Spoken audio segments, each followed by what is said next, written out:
വീണ്ടും ഒരു പെസഹ തിരുനാൾ ആഗതമാകുകയാണ്. ഒരുപാട് പെസഹകൾ കടന്നുപോയിട്ടുണ്ട് നമ്മുടെ ജീവിതത്തിലൂടെ അല്ലേ. ഈ പെസഹ നമ്മളെ ക്ഷണിക്കുകയാണ്. ആദ്യമായി ഈ പെസഹ തിരുനാൾ നമ്മളെ ഓർമ്മപ്പെടുത്തും. വെച്ച് വിളമ്പുന്ന, മുറിച്ച് വിളമ്പുന്ന ഈ വിരുന്നു മേശയിലേക്ക് ഒരു വിരുന്നുകാരനല്ലോ, വിരുന്നൊരുക്കുന്ന നിന്നെയാണ് ഈ പെസഹ ക്രിസ്തു ക്ഷണിക്കുന്നത്. നമ്മളൊക്കെ ഒരുപാട് വിരുന്നുകൾക്ക് പോയിട്ടുണ്ടല്ലേ. ഇപ്പോൾ ഒക്കെ ആകുമ്പോൾ എല്ലാം ഹൈടെക് വിരുന്നുകളാണ്.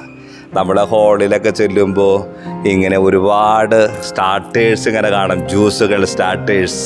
നമ്മളൊരു വിരുന്നുകാരൻ്റെ വസ്ത്രമൊക്കെ ധരിച്ച് അവിടെ ചെന്ന് അതൊക്കെ ഒന്ന് സ്റ്റാർട്ടേഴ്സും ജ്യൂസും ക്ഷണിച്ച് ഒരു പൊടി ഭക്ഷണം കഴിച്ച് എന്നാലും ഓക്കെ കേട്ടോ എന്നൊക്കെ പറഞ്ഞ് നമ്മുടെ സാന്നിധ്യമൊക്കെ കാണിച്ച് നമ്മൾ വീണ്ടും നമ്മുടെ തിരക്കുകളിലേക്ക് പോകും.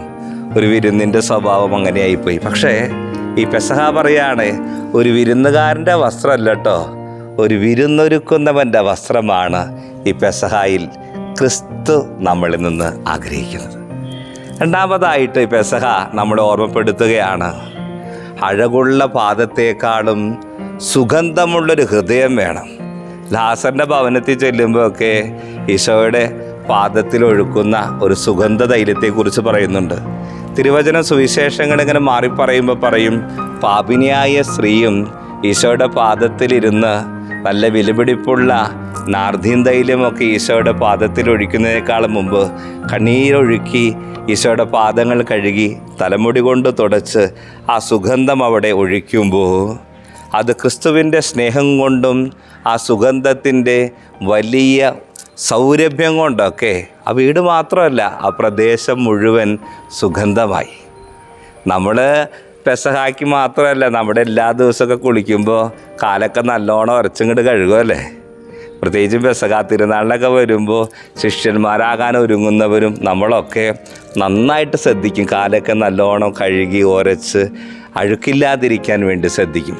ചിലപ്പോൾ നമ്മൾ കുറേ കൂടി ഒരു സൗന്ദര്യമുണ്ടാകാൻ ബ്യൂട്ടി പാർലറൊക്കെ പോയി പെഡിക്യൂർ ചെയ്യുന്നവരൊക്കെ ഉണ്ട്. കാലും കൈയും ഒക്കെ മുഖമൊക്കെ മനോഹരാക്കാൻ.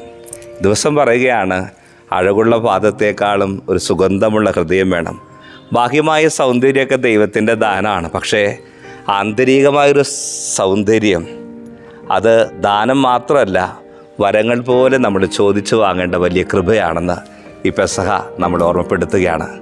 മൂന്നാമതായിട്ട് കാല് കഴുകുമ്പോഴും കാൽ ഇടറാത്തൊരു വിശ്വാസം നമുക്കുണ്ടാകണം. നമ്മൾ ഓർക്കണം, ഒരുപാട് ശിഷ്യന്മാരൊക്കെ കൂടെയുണ്ടായി. വീണ്ടും ഇങ്ങനെ കുരിശിൻ്റെ വഴിയിലേക്ക് പോകുമ്പോൾ ഓടി മറഞ്ഞവരൊക്കെയുണ്ട്. ഞങ്ങളുടെ വിശ്വാസ ജീവിതത്തിലൊക്കെ പ്രയാസ പ്രതിസന്ധികളൊക്കെ വരുമ്പോൾ ഓടി മറഞ്ഞവരൊക്കെ ആയിരിക്കാം. പക്ഷെ തിരികെ വരുന്ന ഒരു തോമാസ് ലീഹായുണ്ട്.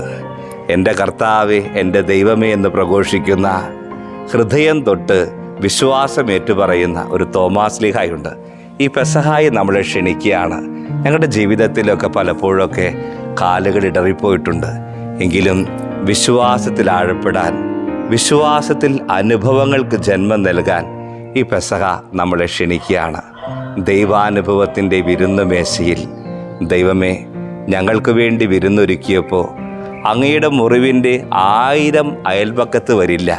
പക്ഷെ ഞങ്ങളുടെ ജീവിതത്തിലെ മുറിവുകളൊക്കെ ഞങ്ങൾ ചേർത്ത് പിടിച്ചതുകൊണ്ടല്ലേ, നല്ല മനസ്സോടെ ഹൃദയത്തോടെ സ്വീകരിച്ചത് കൊണ്ടല്ലേ ഒരു വിരുന്നുകാരനല്ലാതെ ഒരു വിരുന്നൊരുക്കുന്നവനായിട്ട് പെസഹായിൽ ഞങ്ങളെ കൂടി ചേർത്തത്.